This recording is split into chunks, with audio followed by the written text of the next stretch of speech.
दोस्तों, एक सेकंड के लिए सोचिए कि आपके पूरे जीवन के अनुभव, आपके सारे डिसीजंस और आपकी सारी मेमोरीज, ये सब किसी के कंप्यूटर में चल रहा बस एक प्रोग्राम है। सुनकर शायद हंसी आए और ये किसी साइंस फिक्शन मूवी जैसा लगे, लेकिन आज के इस एक्सप्लेनर में हम जिस रियलिटी की बात करने वाले हैं वो आपके होश उड़ा देगी। सेक्शन 1, क्या हम एक सिमुलेशन में हैं? चलिए हकीकत के उस अंधेरे कॉरिडोर में कदम रखते हैं जहां साइंस और साइंस फिक्शन के बीच का फर्क पूरी तरह से मिट जाता है। स्क्रीन पर इस सवाल को देखिए, क्या हमारी दुनिया सच में असली है? पहली बार में ये कोई मजाक लग सकता है, लेकिन दुनिया के कुछ सबसे ब्रिलियंट माइंड्स और साइंटिस्ट्स हमारे इस असली दुनिया की हकीकत पर बहुत ही सीरियस डाउट करते हैं।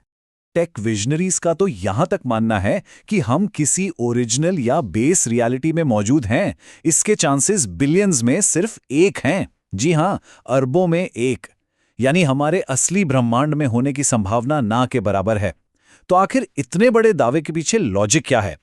सेक्शन 2, ब्रह्मांड की सटीक सेटिंग। इस बात को समझने के लिए हमें उस असली फिजिक्स को देखना होगा जो वैज्ञानिकों की रातों की नींद उड़ाए हुए है। शुरुआत करते हैं हमारे यूनिवर्स की अनबिलीवेबली परफेक्ट सेटिंग से। आपको पता ही होगा कि हमारी रियलिटी कुछ बहुत ही स्पेसिफिक और कभी ना बदलने वाले नंबर्स पर टिकी है, जिन्हें कॉन्स्टेंट्स कहते हैं। ये वो नंबर्स हैं जो ग्रेविटी या स्पीड ऑफ लाइट तय करते हैं, और यही पूरे ब्रह्मांड की अल्टीमेट नींव हैं। अब ये नंबर्स कितने सटीक हैं, इसका अंदाजा लगाना भी मुश्किल है। इमेजिन कीजिए, अंधेरे में आंखों पर पट्टी बांधकर कोई पृथ्वी जितने बड़े डार्टबोर्ड के बिल्कुल सेंटर में परफेक्ट निशाना लगा दे। जीवन के वजूद के लिए हमारे ब्रह्मांड की सेटिंग इसी खौफनाक लेवल पर परफेक्ट है। अगर इन नंबर्स में जरा सा भी हेरफेर हो जाए तो क्या होगा? अगर ग्रेविटी थोड़ी भी ज्यादा स्ट्रांग होती तो सब कुछ आपस में क्रश हो जाता, और अगर एटम्स को जोड़ने वाला फोर्स थोड़ा सा भी कमजोर होता तो सिर्फ हाइड्रोजन बचता। ना ऑक्सीजन होता, ना तारे, और ना ही हम। अब कुछ साइंटिस्ट्स कहते हैं कि ये किसी का महान डिजाइन नहीं है, बल्कि मल्टीवर्स का नतीजा है। शायद अनंत ब्रह्मांड है और हम बस संयोग से उस लकी विनिंग टिकट वाले ब्रह्मांड में रह रहे हैं जहां सब कुछ एकदम सही बैठ गया है। सेक्शन 3, सिमुलेशन थ्योरी के सबूत। लेकिन अगर ये मल्टीवर्स नहीं है तो क्या होगा अगर ये सब सच में एक बड़ा सा गेम हो? ऑक्सफोर्ड के फिलोसोफर निक बॉस्ट्रम ने एक बहुत ही डरावना आइडिया दिया था। क्या होगा अगर कोई सुपर एडवांस सभ्यता अरबों सिमुलेटेड दुनिया चला रही हो? और इसके सबूत कहीं और नहीं, हमारी अपनी फिजिक्स में ही छिपे हैं। सोचिए, एक कंप्यूटर स्क्रीन का पिक्सल साइज होता है ना, बिल्कुल वैसे ही प्लैंक लेंथ ब्रह्मांड की सबसे छोटी मापी जा सकने वाली इकाई है, जिसके नीचे जूम करना फिजिकली इम्पॉसिबल है, एकदम एक पिक्सल की तरह।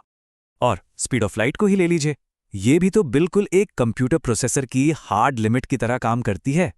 एक ऐसा मैक्सिमम स्पीड लिमिट जिसे इस ब्रह्मांड में कोई क्रॉस नहीं कर सकता। ठीक वैसे ही जैसे किसी मशीन की प्रोसेसिंग पावर की एक लिमिट होती है। सबसे ज्यादा माइंड बेंडिंग बात तो क्वांटम ऑब्जर्वर इफेक्ट है। क्वांटम लेवल पर पार्टिकल्स तभी अपनी जगह फिक्स करते हैं जब उन्हें ऑब्जर्व किया जाता है।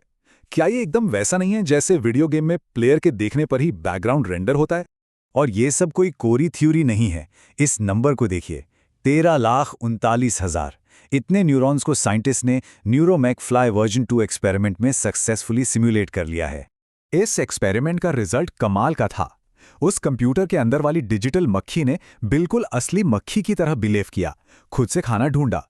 जब हम आज एक दिमाग को इस हद तक सिमुलेट कर सकते हैं, तो सोचिए कोई फ्यूचर की एडवांस सभ्यता हमें क्यों सिमुलेट नहीं कर सकती। सेक्शन 4, इमर्जेंस, सरल से जटिल। अच्छा, एक पल के लिए मान लेते हैं कि हम सिमुलेशन में नहीं हैं, तो फिर बिना किसी डिजाइनर के ये एकदम परफेक्ट गणितीय नियम आए कहां से? इसका जवाब एक बहुत ही फैसिनेटिंग कॉन्सेप्ट में है, जिसे इमर्जेंस कहते हैं। जरा आसमान में उड़ते हजारों पक्षियों के झुंड को इमेजिन कीजिए। उनका कोई लीडर नहीं होता, वो बस इन 3 छोटे छोटे रूल्स को फॉलो करते हैं। ज्यादा करीब मत जाओ, ज्यादा दूर मत जाओ, और एक ही डायरेक्शन में उड़ो। और देखिए वो आसमान में खुद ब खुद कितने कॉम्प्लेक्स और खूबसूरत पैटर्न बना लेते हैं। इसे इस तरह समझिए कि एक सिंगल मॉलिक्यूल का कोई अपना टेम्परेचर नहीं होता, पर जब खरबों मॉलिक्यूल्स आपस में टकराते हैं तो तापमान अपने आप इमर्ज हो जाता है। ठीक ऐसे ही हमारे ब्रह्मांड के ये कॉम्प्लेक्स रूल्स भी शायद बिना किसी क्रिएटर के बेसिक चीजों से खुद ब खुद उभर कर आए हैं। फिजिसिस्ट मैक्स टेगमार्क तो इस आइडिया को एक लेवल और ऊपर ले जाते हैं। उनका कहना है कि ब्रह्मांड गणित को फॉलो नहीं करता, ब्रह्मांड खुद ही गणित है। हमारी रियलिटी मैथ से इसलिए इतनी परफेक्टली मैच करती है क्योंकि हम लिटरली एक मैथमेटिकल स्ट्रक्चर के अंदर रह रहे हैं। आप फिजिक्स की हिस्ट्री को ही देख लीजिए। न्यूटन की ग्रेविटी से लेकर आज की यूनिफाइड थ्योरीज तक एक क्लियर पैटर्न दिखता है। हम जितनी गहराई में जाते हैं, रूल्स उतने ही सिंपल होते जाते हैं। मतलब ये सारी कॉम्प्लेक्स फोर्सेस असल में एक ही बेहद सिंपल रूल के अलग अलग चेहरे हैं। सेक्शन 5, ब्रह्मांड का अंतिम रहस्य। आज के इस एक्सप्लेनर के अंत तक आते आते हमें एक बात तो समझ आ जाती है, ये रियलिटी एक ऐसे अनथीन कॉरिडोर की तरह है जहां आप जो भी दरवाजा खोलेंगे उसके पीछे एक बिल्कुल नया रहस्य खड़ा मिलेगा।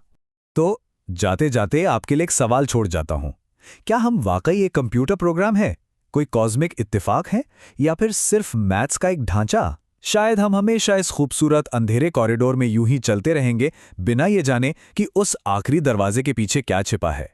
आज के सफर में साथ जुड़ने के लिए शुक्रिया।